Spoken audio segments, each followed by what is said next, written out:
Joe Johnson! Joe Johnson! Wow. What is going on, YouTube? It's me, Homeless 1998. Sorry again for the lack of videos. I mean, it's just been crazy with school and, you know, just doing my own thing, I guess. But here we are. I've seen some requests, actually, which kind of pleases me, touches my heart, that you guys want to hear my NBA playoff prediction. So, that's what you're going to get. Now, I'm a little bit late on this, so some of the people are going to be like, oh, you're only saying that because you saw the games. That's not the case. I had my picks all made up in my head before I saw any games, and I'm sticking with them. Now, the only one that I could kind of change is this one. Right now, the Clippers and the Jazz are playing, and the very first play, Rudy Gobert got hurt, and I was like, that's not good, which really sucks, because I'm a Knicks fan, but I low-key like the Jazz because I think Gordon Hayward's really good. But anyways, let's get into my predictions, the 1-8 matchups. Let's go. Now, it sounds crazy, but the 1-8 matchups are actually really good this year. So first off, we have the East. We have the Chicago Bulls and the Boston Celtics. Now, Celtics, people are like, oh, they're fraudulent. They're not a 1 seed. Cavs basically gave it up to them. And I can kind of see that, but Celtics balled out this year. They had 53 wins. Every year since Brad Stevens, they've gotten better and better and better, which is great. But, I mean, I don't really like the Celtics because I'm a Knicks fan and whatnot, and I mean, they've won a bunch of championships, so, I mean, you can't root for them. They're like the Patriots or whatever. But anyways, like, not really. I mean, I don't hate them or anything, but anyways, so then you have the Bulls, who, I don't know, they are a good 8 seed because they have 3 very good players. They have Jimmy Butler, Dwayne Wade, and Rajon Rondo. So 3 good players. I think Jimmy Butler's top 10 player in the NBA right now. And Dwayne Wade, I mean, he's D-Wade, baby. I mean, he's gonna get shit done. Excuse my language for my younger viewers, but he is, you know, Dwayne Wade's a veteran. And this is a young Celtics team, so I think he might have his way a couple of the games against some of the younger guys. But Celtics do have some playoff experience, made the playoffs past 3 years. So Celtics, on the other hand, they have Isaiah Thomas, who's averaging, like, literally 10 or 11 points in the fourth quarter. Absolutely insane. I'm not sure the exact number. I know some people are going to give me crap for not knowing that. But so then you have Isaiah Thomas. But then other than that, it's like you got Avery Bradley, who's very solid. And then, like, Jay Crowder and Al Horford. So Isaiah Thomas is the only real superstar on that team. Because, I mean, let's face it, he is a superstar. He's an MVP candidate. So you have Isaiah Thomas, but then the Bulls. The Bulls, I feel like they have more firepower because they have Butler and Wade, obviously. But the Celtics have the more balanced team. I think this is going to be a really good series. But all the games are going to be good. But I think Celtics are going to win in... I want to say 6, but I really just see it 5, just because the Bulls have been so inconsistent, but they're just playing pretty solid ball right now, I guess, and Butler and Wade are just, you know, they're going to ball out. Butler is a monster. Wade is always going to be good. It really comes down to Rajon Rondo and the 3-point shot for Chicago, because if they're making threes, they're dangerous, and if Rajon Rondo plays with his head not in his butt, then they have a chance. Because, I mean, Rondo is probably one of the best pure point guards in the NBA, but only when he wants to be, because, I mean, he's kind of crazy. Anyways, the other 1-8 matchup, you have the Warriors and you have the Golden State Warriors and the Portland Trail Blazers. I am really intrigued in this because, as a Knicks fan, I mean, this doesn't really make sense, but I'm a Knicks fan, and I like the Blazers a lot because baby Dame Lillard is a beast, and I can't believe he got snubbed of another All-Star appearance. That's crazy. They snubbed him the year before. They snubbed him this year. He's having the best year of his career. Didn't make an All-Star team, and this is 2 Blazers years where they're not expected to be in the postseason. Well, last year they definitely weren't expected to be in the postseason. This year they kind of underachieved, but Damian Lillard should be an All-Star. C.J. McCollum should be an All-Star. Arguably the best backcourt in the NBA right there against Steph Curry, Klay Thompson, pretty much unanimous, the best backcourt in the NBA. So you have those 2 backcourts. going against each other. Now you're probably saying, oh, well, the Warriors have a much better team, swept them in the regular series. That is true, but Blazers are red hot right now. Damian Lillard had a game a couple nights ago. Well, not a couple nights ago, but a couple weeks ago. 59 points! Damian Lillard is on fire. The Blazers are hot right now. They're going to win a game. That's all I see from them, honestly. Because, I mean, the Blazers, they're good. They are a good team. They're finally clicking at the right time right now. But the thing is, the Warriors are just a... Okay, so the Blazers, they're like a nice... They're loaded. But then you have the Golden State Warriors, and they're like an RPG missile of just ammunition. They will throw anything and everything at you. They have Clay, Steph, Draymond, Kevin freaking Durant, who just came back. The Warriors won 14 games in a row without Kevin Durant. That is insane. The Warriors, I mean, the Blazers are hot, but the Warriors are like white hot. I honestly think the Warriors are going to win it all. It sounds... I mean, that's kind of a crappy prediction because, I mean, everyone's going to pick the Warriors, but Warriors are going to win it all. Blazers will steal a game, though. When they go to play at the... I don't know what center it's called. They changed... It was the Rose Garden? I don't know what it is. But Blazers, when they play at home, they're going to win a game, but that's it. But, hey, I mean, they're going to keep getting better. Don't sleep on the Blazers. Warriors in 5. And also the Celtics in 5. No sweeps in the 1-8 matchup. Okay, so I just looked at my camera. I spent way too much time talking about those two matchups, so I'm going to try to speed this up a little bit. Now, here are two series which there's not a ton to talk about. So we got the 2 and the 7 matchup. Okay, so first off, let's start with the Spurs and Grizzlies. Game 1 already happened. Spurs were down by like 15 points in the first quarter, and then I looked at the score again, and they won by like 30 points. Now, before that even happened, I said Spurs are going to sweep them. I'm sticking with that prediction. I like the Grizzlies, but they just, I mean, I don't see the Grizzlies winning a game. Sorry, Grizzlies fans that watch. That's just how I feel. Spurs are just, they're a machine, a well-oiled machine. They can just interchange guys, and they're still going to be the same team. It's insane. Greg Popovich, in my opinion, is the best coach of all time. That's all I had to say about that. Next, so you have the Cavaliers and the Pacers. Now, the Cavs have been struggling, and people were like giving me crap saying, hey, you're saying the Cavaliers aren't going to win or go to the finals or whatever. Okay, let me say something. There will be a 3-match between Warriors and Cavaliers. I'm saying it right now. Cavs are going to the finals. So obviously that means I think the Cavs are going to win this series. I think it's going to be a really good series, though. Obviously the first game was great. Now, I'm saying this. These thoughts came to my head before I even watched the game. So you can't say, oh, you were just saying this because you saw the series. No. I believe this is going to be a 7-game series. But the Cavaliers are going to win. It's going to be great. It's going to be a really good series. Paul George is a beast. LeBron's good. The Cavs have been struggling. I don't know. We'll see. But I believe Cavaliers are going to win in 7 games. This is going to be the series where the Cavaliers like, oh my God, we really gotta just mesh right now because this is getting out of control, the losing stuff. And here's another quick little statistic for you guys. The Cavaliers, since the calendar year flipped to 2017, the Cavaliers, every single game in 2017, have given up 100 or more points. That is terrible.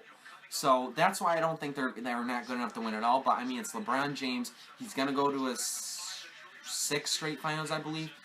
But it's going to be a hard-fought first matchup against the Pacers. And so there's your 2-7 matchups. Cavs in 7, Warriors in 4. Okay, now we have the 3 and 6. These are probably the most intriguing games of pretty much the whole first round of the playoffs. So first off, you have the Eastern Conference. The Greek Freak versus We the North. I'm saying it right now. The Greek Freak is going to the second round. They're winning in 6 games. Sorry, Raptors fans. The Bucks are going to advance for the first time in a long time. I believe this because, now, again, this is prior to the first game that I saw, where they just completely pulled away from the Raptors in the 4th quarter. Giannis is a monster. Okay? This is a guy that led his team in points, rebounds, assists, steals, blocks, and he's gotten no recognition for or consideration for the MVP. It's crazy. Now, trust me, I know that Russell Westbrook and James Harden, it's going to come down to those two. Personally, I think it's James Harden, but I believe Westbrook will get it because he's a freak. Now, we can debate about that in the comments, but right now we got to cut to the chase. The Greek Freak is a monster. He's going to be an MVP in years to come. I mean, he just led his team in every single stat. Tonight, he had a fantastic game, but we're not talking about tonight. I believe they'll win this because the Bucks are extremely good defensively. There's not a lot of teams in the NBA that are very good defensively. Also, the Raptors just got Kyle Lowry back. Now, a lot of people are going to be like, oh, that's going to make them better. But not necessarily, because sometimes a team will just mesh so well with the guys they have, it's kind of hard to bring a big piece like Kyle Lowry back to the team. Also, Malcolm Brogdon is going to win Rookie of the Year.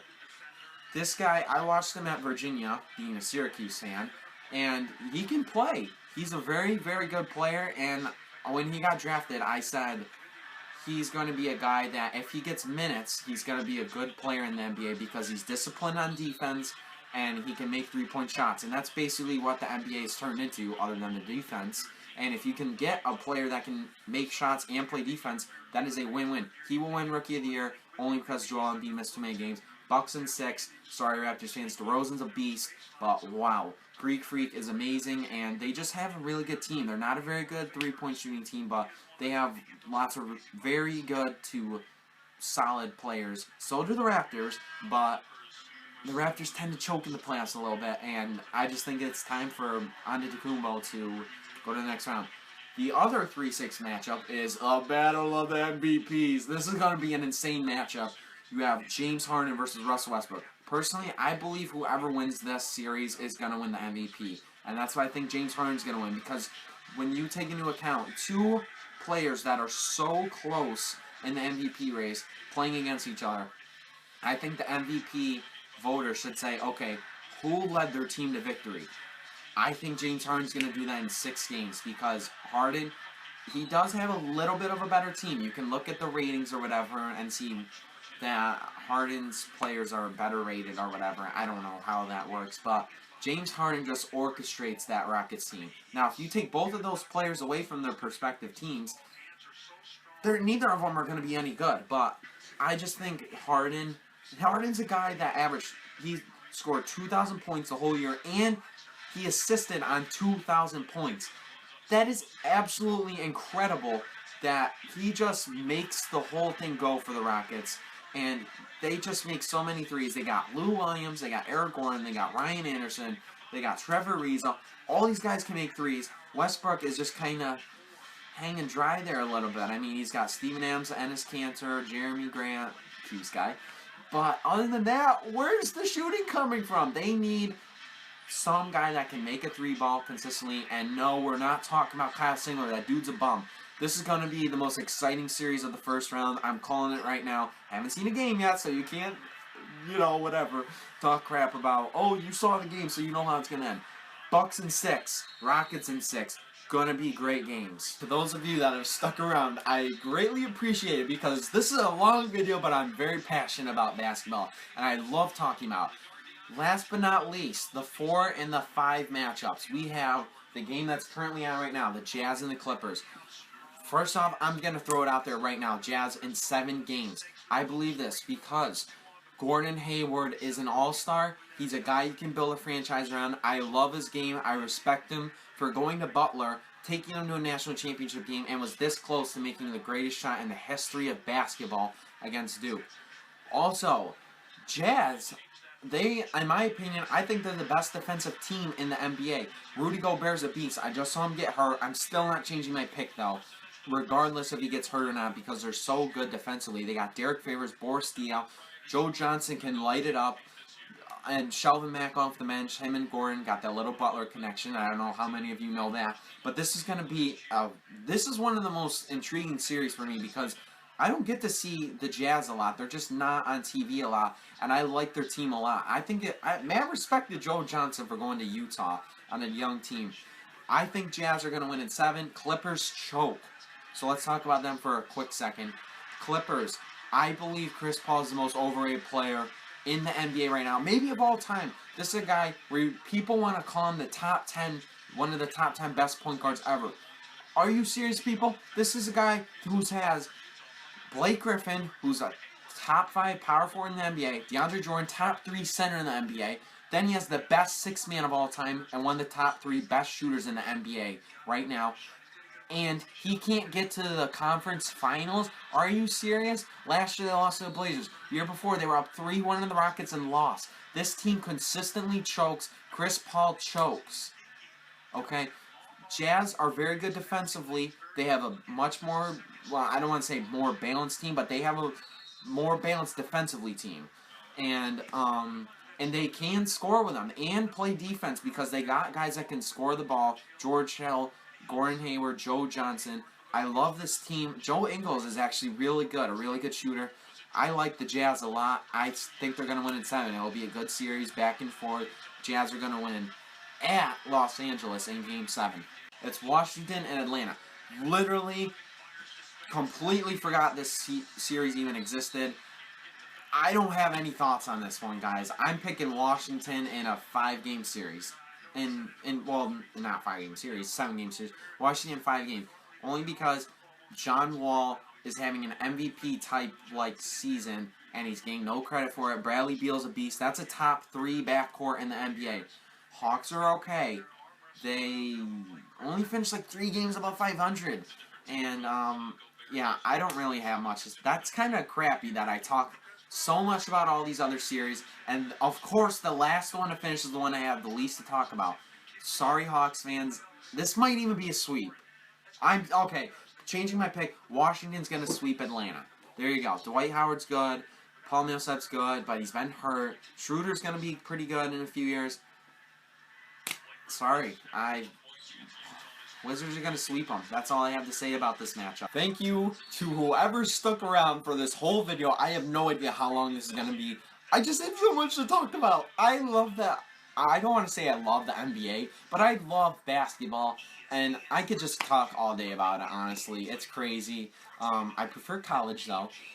Anyways, to those that stuck around, leave in the comments, if you're watching this whole video, obviously, leave in the comments, home slice playoffs, and then put a smiley face, and I will subscribe to you. Okay? Because, I mean, if you're watching this whole thing, you must be a dedicated home slice 1998 fan, and I'm gonna reward you. I'm gonna subscribe, and I'll watch a couple of your videos, because I love you guys, because this is gonna be a long video. I love you guys. Thank you so much for watching. God bless. Peace. Rest in peace to Isaiah Thomas' sister. That's awful, man. I feel so bad for him. Too young to go, and you know, that's gonna be awesome that he's gonna be playing for her, and that's honestly really sad. So thank you for watching. God bless you, Isaiah Thomas.